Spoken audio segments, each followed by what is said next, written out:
I knew the educators' tour for the recruitment of OTs to the Army was going to be exciting. It would have to be. Just getting out of the office for a couple of days would be a pleasant change. Getting out of Cleveland for any length of time would be good too. But what I didn't realize was how life-changing the whole trip would be. The schedule was in military time. That was different. And anything that was different was good. Flying to another state was different. The climate was different. The terrain was different. Most importantly, the people were different. And not on any superficial level. I was about to spend 2 days with people I never met who were meeting to discover a very particular mission. I got in the van and headed out with the doctors and officers. We saw the hospitals at Fort Sam Huston and all the modern medical marvels. But what was really inspiring was the fact that everyone had a story. From the general to the sergeant, everyone was focused. Everyone had a purpose. Everyone was on a mission, as were we. I didn't think about it as a mission the way they did until we were passing through a checkpoint and the security guard raised his voice that I should be sure to keep my camera down.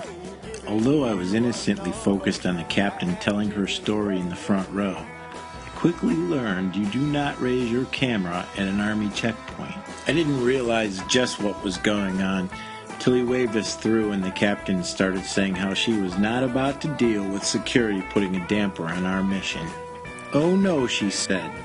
She would have pulled rank and pulled it hard had this guy had any ideas of stopping us. That's when I felt the focus and the passion that these officers were all about.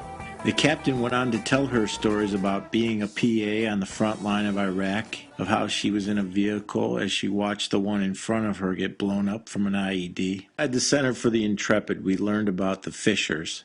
The Fishers are philanthropists from New York who had given millions to fund both the Center for the Intrepid and the Fisher House. The Fisher House is one of many houses across the country where family can stay while their wounded soldiers are nursed back to health.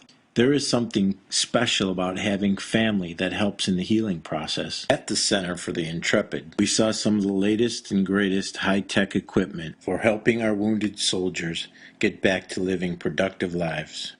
Then at lunch, while eating a Cuisinart sandwich supplied by the Army, we watched a video of some incredibly inspirational wounded warriors. These were guys who lost an arm or a leg or were burned unrecognizably. Their attitudes were amazing, and for the first time in a while, I felt that pride of being an American. It was hard trying to eat and watch the video about the struggles of amputees and burn victims. At one point, I thought, how could I keep eating? But the soldiers were eating, so did I. When we were finished eating and the video was over, one of the guys that was in the video shared with us what his story was and how he was the only one who made it when his platoon hit an IED. He looked like a zombie for real, but I didn't come up with that. He did. He was doing stand-up comedy, and he was good at it. He had the gift and delivered his story in a funny but graceful way. In his act, he dispelled the myths about zombies, and that they didn't really eat people, and that they really were great dads. He said his favorite holiday was Halloween, how he likes to lay in the front yard with some leaves tossed over him. It was funny because he had a gift and he delivered his story in an excellent way. Humor is an incredible way of breaking down barriers and getting your point across. Circumstances were very real.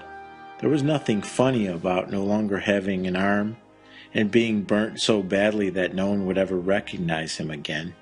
I can't imagine what this man had to go through. Bobby went on to talk about the man who saved him and how he had to pull out his teeth from his throat as he was choking on them. He said he might take a year off from skin grafts to get his teeth worked on. Then he showed us his prosthetic arm and that it was made partly of a Crown Royal bag. He said he was hoping to win a contest for most interesting use of a Crown Royal bag. I don't think he was kidding either. You could tell this guy must have been handsome before he hit the IED, because his confidence and his spirit was brilliant. He said God brought him back from the dead for a reason. If he can inspire one person to change his life for the better, then that's what he is here for. Bobby's story was definitely the most memorable story of the trip because he made it easy to see how we take so much for granted. The other thing that became apparent to me was that people need a reason, a purpose, a mission, no matter what our circumstances are.